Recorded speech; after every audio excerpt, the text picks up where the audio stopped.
नमस्कार, प्रणाम। एक ऐसी अपडेट लेके आया हूं जहां पर विकास का भेदभाव गाजियाबाद के कनावनी गांव में ये तस्वीरें आपको दिखाने आया हूं।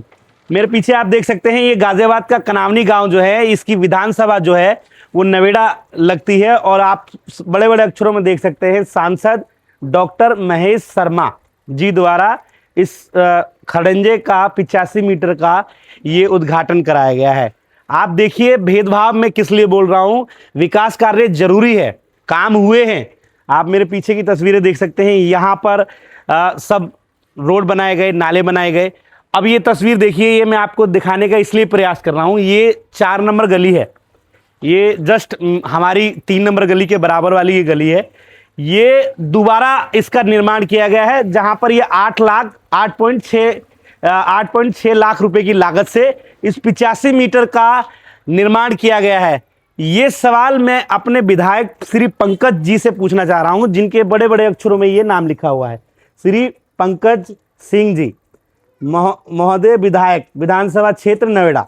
तो ये नवेड़ा जो है विधानसभा लगती है, हालांकि गाजियाबाद से इसका सारा काम होता है, मगर विधानसभा नवेड़ा लगने की वजह से यहाँ विकास कार्य अधूरे हैं। हालांकि धीरे धीरे हो भी रहे हैं, सारे चीज हो रही है, इसमें कोई दो राय नहीं है। मगर सवाल एक ये है कि बीजेपी का कार्यकर्ता हो या बीजेपी का आदमी हो तो उसकी गली का दोबारा से निर्माण होता है, उसकी गली में दोबारा से कार्य होते हैं, उसकी गली में दोबारा से विकास होता है। ये 8 लाख की लागत से इस रोड को पहले भी बनाया जा चुका था, मगर इसके बावजूद जो तमाम वो गलियां हैं जो रह गई हैं अधूरी, उन पर एक बार भी ये नहीं सोचा गया कि इस गली को बनाना चाहिए।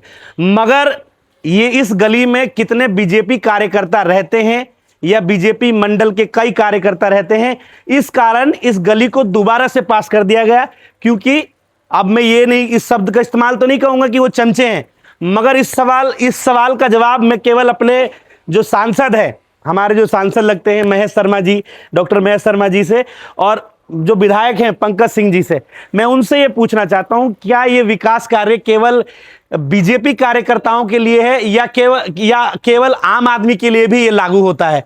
हालांकि कई गलियां ऐसी हैं कि आज तक वो बनी ही नहीं, मगर अब दोबारा से ये देखने को मिल रहा है इस उद्घाटन के बाद, बड़े बड़े अध्यक्ष जो हैं युवा मोर्चा के, वो यहाँ पहुंचे थे और उनके हाथों इसका निर्माण शुरुआत की गई है, उद्घाटन हुआ। आप बोर्ड में बड़े बड़े अक्षरों में देख सकते हैं, विधायक जी का नाम लिखा है, सांसद जी का नाम लिखा है। मगर सवाल ये कि केवल ये भेदभाव आम जनता के साथ क्यों हो रहा है? क्या गली नंबर 2 नहीं दिखा गया? क्या गली नंबर 3 नहीं देखा गया? क्या गली नंबर 5 नहीं देखा गया? क्या गली नंबर 6 नहीं देखा गया?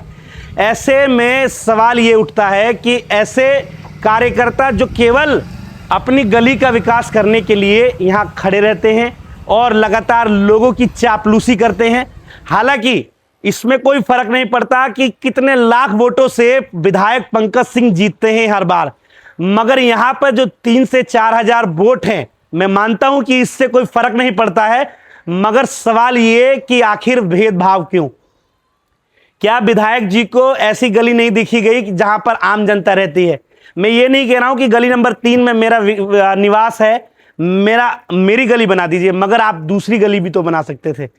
मैं ये नहीं कह रहा हूं कि मैं पत्रकार होने के नाते ये सवाल जरूर पूछना चाहता हूं यहां के चमचों से और यहां के जो कार्यकर्ता हैं बीजेपी के, उनसे भी पूछना चाहता हूं कि क्या तुम्हें शर्म नहीं आई है? शर्म खा के बेच गए हो। शर्म जो है बिल्कुल निचोड़ के रख दिया है तुम लोगों ने, और केवल अपनी गली का निर्माण कार्य करने के लिए दोबारा से 8 लाख की, ये तुम्हारे बाप का पैसा है, ये आम जनता का पैसा है। इसको सब जगह विकास होना चाहिए। चमचागिरी करना उचित है, मगर इतना भी नीचे मत गिरो जिससे लोग विरोध करने लगे, लोग मुंह पे थूकने लगे। तो आप लोगों से आग्रह करता हूं कि ऐसे लोगों से बचें और विकास कार्य सभी के लिए होना चाहिए। जो गली नहीं बनी है वो भी पास होनी चाहिए और उस पर भी इस तरीके का काम होना चाहिए। गाजियाबाद से अजीत रावत की रिपोर्ट।